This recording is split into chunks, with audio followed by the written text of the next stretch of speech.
never forget a fist. I don't mean it like that. Well, Elon Muskolini is a Nazi, and he sucks at video games. President Felon is already trying to destroy the Constitution. His meme lost another 30% of value. Gas, groceries, and stock market, same averages. No high numbers, no low numbers. TikTok is our first propaganda piece for the new administration. And I reviewed another movie for the SAG Awards nominations. I think you're gonna like it. 3, 2, 1, 0. All right. Welcome to the show. Thanks for tuning in. I'm your host, Tony Gaud. If you're new, welcome, new listener. If you've been here before, welcome back.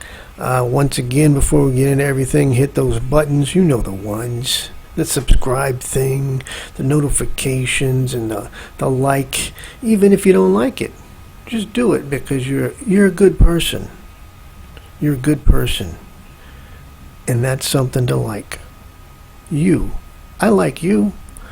If you had a button that I could hit that said like, I'd do that. I'd hit your like button right in the face. I'd hit your like button in the face. Hit my like button in the face.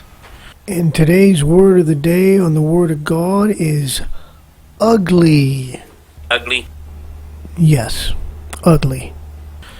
And let's get into the stories. We got some good stuff today. So I'll get into the New America stuff in a little bit, and we're going to keep that to a minimum because that's we'll give a little segment if something's happening, but you don't want to get bogged down into that. We're going to hear enough of that over the next 4 years, I guarantee you. So it's like I don't know, Melania, I don't know, was she doing cosplay, like McDonald's cosplay? She's playing characters. Was she the Hamburglar? What was going on there? But we'll talk about it later. I got some other things I want to cover. First, I got a channel update. Let's do a quick channel update. So some of you may have already seen the post I put up. As of this recording, we have reached the 200 subscriber mark, which is awesome. So thanks for subscribing, thanks for listening, thanks for supporting the channel. That was the first go, and I made a special video for you guys. I've already put it out. For the 200 subscriptions, I put out 2 minutes of me doing self-tape auditions. And yeah, it's pretty ridiculous. It looks silly because it's out of context. But yeah, that's for you guys. Now the next goal is 300 all the way to 500. And I'll do something else. And I'll do a video for that. So I got to come up with something. 300 seconds of something or 300. So I don't know. We'll figure it out. Next goal, 300. So keep subscribing. So if you're new, hit that subscribe button. Let's reach that goal. So that's good news. Check out the new videos on there, obviously. And I'm going to be keeping up, by the way, with I'll be keeping up with the new administration on the shorts part of the YouTube channel. Nice, simple, short updates, fun updates. I'm trying to present a little levity to all this. Obviously we're going to give you some facts, but let's get to the lighthearted stuff because that's what we need right now. That's what we're going to need for a little bit for our mental management. So let's start with something a little light, and let's talk about the SAG Award nominees. I watched another movie, Fall Guy. The star of the movie, Tom Ryder. is missing. We need you to find him. Why me? You're a stunt man. No one's going to notice whether you're here or not. No offense. I mean... I'm just a stunt guy! What's an ice crime? Are you saying ice cream or ice crime? Ice crime. Okay, it's just with your accent, it's hard. I'm not reporting an ice cream. Yes, no, I get that. Okay. The Fall Guy. So that's a action comedy drama. It's basically about a stuntman who had a career-ending accident. At the time, he was dating the camera operator who then became a director. And he gets called back into service after leaving the industry to be in her movie, and all kinds of trouble ensues, basically. So that's PG-13. It's starring Ryan Gosling and Emily Blunt. This is another 2-hour movie. All these movies are like 2 hours long, at least. And, I mean, that's like close to 3 hours, some of them. But this has Ryan Gosling as Colt Seavers. You may remember the original Fall Guy from the TV series. Well, you may not remember, but it existed, I swear. They're probably showing it in reruns somewhere, obviously in syndication. As far as the movie goes, it's a fun movie. This is a very popcorn type movie. It's got a lot of action. I mean, this is basically in the SAG Awards categories. This is up for stunts and for stunt ensembles. And there's only 2 other movies in that category. One of them is Wicked, and then the other one is what's the other one? Oh yeah, the other one was Gladiators 2. I'm gonna guess this one is gonna win because it's about stunt work and stuntmen and so forth, and it's full of stunts. So it's a fun watch. It's a fun movie. They got they got some witty dialogue in there. I never forget a fist. I don't mean it like that. We need to keep it super professional. Cool. Do you want to make out? Nope. Because I don't either. It's not what I'm into right now. Making out? Yeah. What are you into? Talking. Yeah. There's Now, this film has actually won a few awards already, so that's pretty cool. The Austin Film Critics Association, Best Stunt Work. This is not a new script. This thing has been in development since 2010, and there's a ton of film stars that were up for the role of Colt Seavers over the years. Obviously, some of them probably had to back out to do other projects, but you had Tom Cruise, Keanu Reeves, Nicolas Cage, Jason Statham. I think that would have been. I think Jason Statham would have been great in that role as well. But Ryan Gosling is a really good actor, and he's very funny. He's got great timing. I think he did a great job in this role. And he also had, Ryan Gosling had 8 stunt doubles for this film. So it was that was pretty intense. But yeah, it's a fun movie. I think this one is probably going to get my vote for stunt work because they did a great job with the stunts. I mean, they really they made a stuntman movie. So good on them, and we'll talk some more about the SAG Awards as we move along. And later, he said the 25% tariffs were coming on Canada. I think it just shows us that this is a man who's very erratic. And I would say to Americans, watch out, because your economy is going to go for some major shakeups. That's a Canadian member of Parliament, Charlie Angus, being interviewed by Ben Mycelis on the Midas Touch. I'll put a link to that in the comments or in the description. And he's basically reacting to Trump's inauguration speech and his comments. And this is what's going on right now in other parts of the world. So if you have money in stocks, you might want to listen to this next part. Or if you have some kind of labor deal or whatever's going on, you're buying stuff from Canada, listen up. So here's the other part of that. Listen, this is very important, especially if you own stocks in automobiles or anything in the automobile industry. Because he's promised to drop grocery prices and food prices within, his first 100 days. But if you're throwing 25% tariffs on your number one trading partner, you're going to feel a lot of economic pain. We're going to see that pain clearly in the auto sector, which he signaled. We're going to see that pain across the board. What it tells Canadians is to be vigilant. We aren't dropping our guard. We are ready. It's going to get ugly. We know it's going to get ugly. I think Americans have to understand just how ugly this is going to get. Do you even understand how much of an asshole you have to be to get Canadians to threaten you like that, just straight up, you're going into a dark place, pal. This is like, you're starting off pissing off Canada. How do you even do that? All right, hold on. Let's see what he means by that. If Donald Trump continues in this erratic and threatening way. Well, tell Americans who are watching this and the rest of the world how ugly you think it gets for America. I know you. Well, Donald Trump said that cars were going to be made in America, and I agree. Cars will be made in America. Cars are being made in America. Cars are being made in Canada. But the supply chain network with the auto giants, which drives so much of Central North America's economy, is based on the fact that operations in Ohio are going to be getting parts from Kitchener, Ontario. The Cami plant in Ontario for Toyota is getting parts out of Buffalo. You start messing with that and throwing tariffs all around, you are starting to threaten assembly lines. Once you start threatening assembly lines, you're threatening the economy. So that's the kind of erratic. Okay, so he laid out the problem, what the issue is.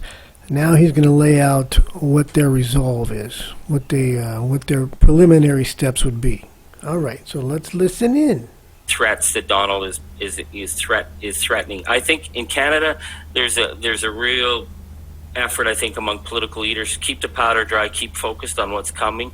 So if he throws 25% tariffs, you'll probably see initially a couple of symbolic measures trying to see if the president's going to get reason. Then it will quickly go to dollar per dollar tariff retaliation, which will have a devastating effect. And so basically what I think he's saying is, hey, look, at first we're going to be nice Canadians. We're going to be the friendly guys that you guys love.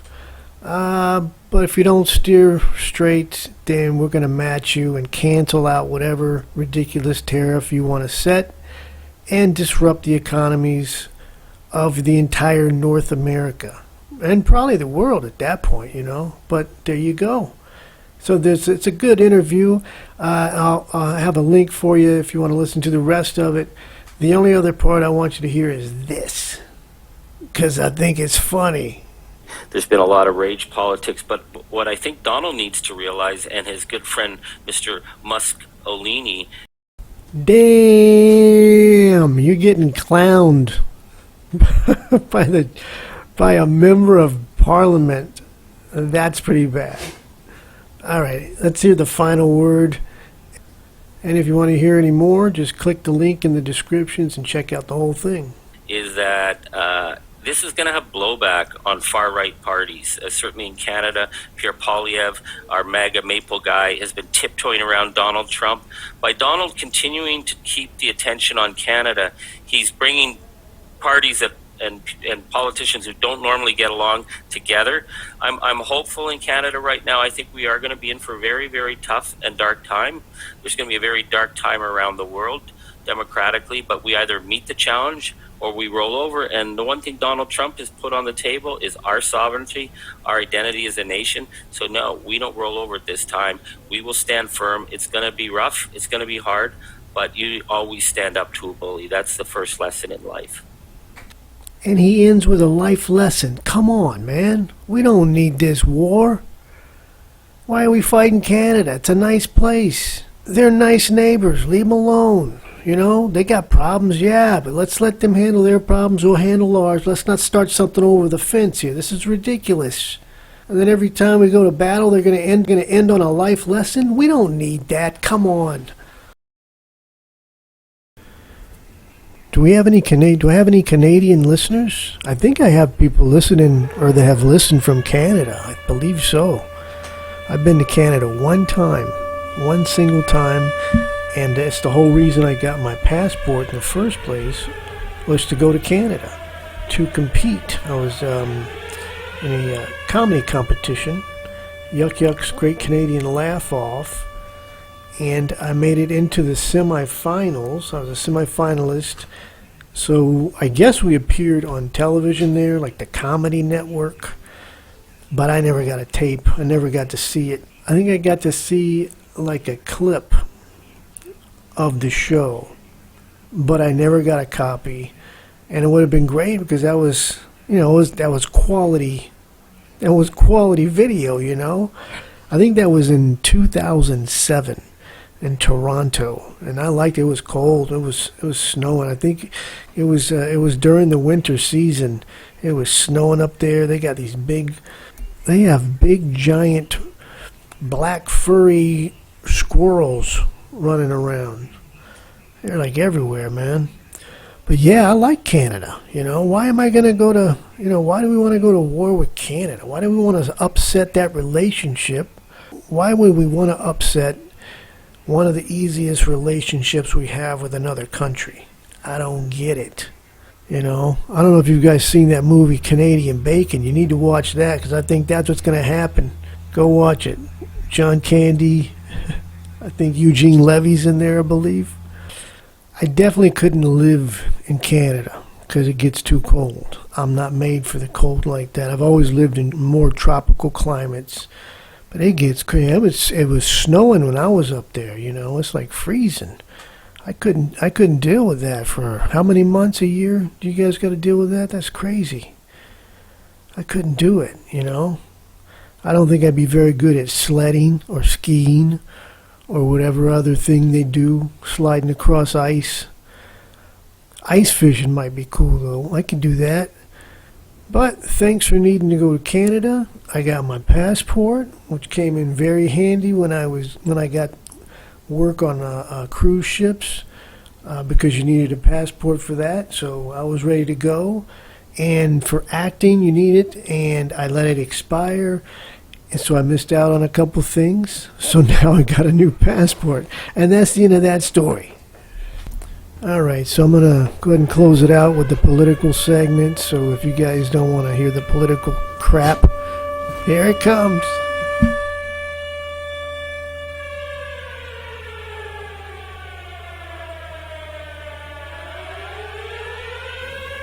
Alright, let's go over it real quick, because there's just too much stuff. We can't focus on this stuff all day. TikTok. First up, first piece of propaganda. That was a whole sham. I'm sure a lot of you guys have already seen the details of that, but TikTok didn't have to it turned itself off, basically, or cut connection to the United States on their own. Because Biden had said he's not going to enforce that. He's going to leave it up to Trump. So they were basically doing a little political maneuvering. TikTok was with Trump, setting up whatever deal they're going to do later. The inauguration, I did not watch the inauguration. I saw some highlights because that's all I ever watch. It's just a regular type of event with billionaires. I don't know. I'm not sure what that's supposed to look like anyways. But apparently, the one with the hottest wife gets to show her tits or something. That's what I got out of it. Elon, hip-size Hitler, is out there displaying his madness. I said this before, and I'll say it again. He wants world domination. In his mind, he is living in a comic book. He sees himself as a great villain, a great super villain. He does. I'm not kidding you. That's how he sees himself. Satellites to access information and internet. He can turn things off and on over whatever grid he decides. He has that control now. Plus, he's been commissioned with a space program. You guys realize he made his money off of government contracts. He didn't go out and do a job. He didn't go out and work. He just sat down and worked out a deal. That's all he did. That's all he does is sit down and work out these deals. And the next deal he's working out, by the way, is doing what he did here for Trump over in Germany. He's trying to get that happening. So he's trying to dominate. He's put himself out there. He's opened up. Let's just say he's shown his hand. He has shown his hand. Matter of fact, he did it twice. I mean, if you're listening to this, I'm assuming that you're not with that. But if you are, well, fuck you. You're going to be pushed back into the dark, under your rock. But before you go back under your rock, make sure that you hit that subscribe button. Come on, help me out. That's like the Trump meme, that thing. I mean, come on. It was a pump and dump. People bought this meme. He literally made about $50 billion in a day because people wanted to buy that thing. And guess what happened? As expected, it crashed. So a whole lot of people lost a whole lot of money. And a lot of money that was going into that was coming from the Middle East. So be careful, man.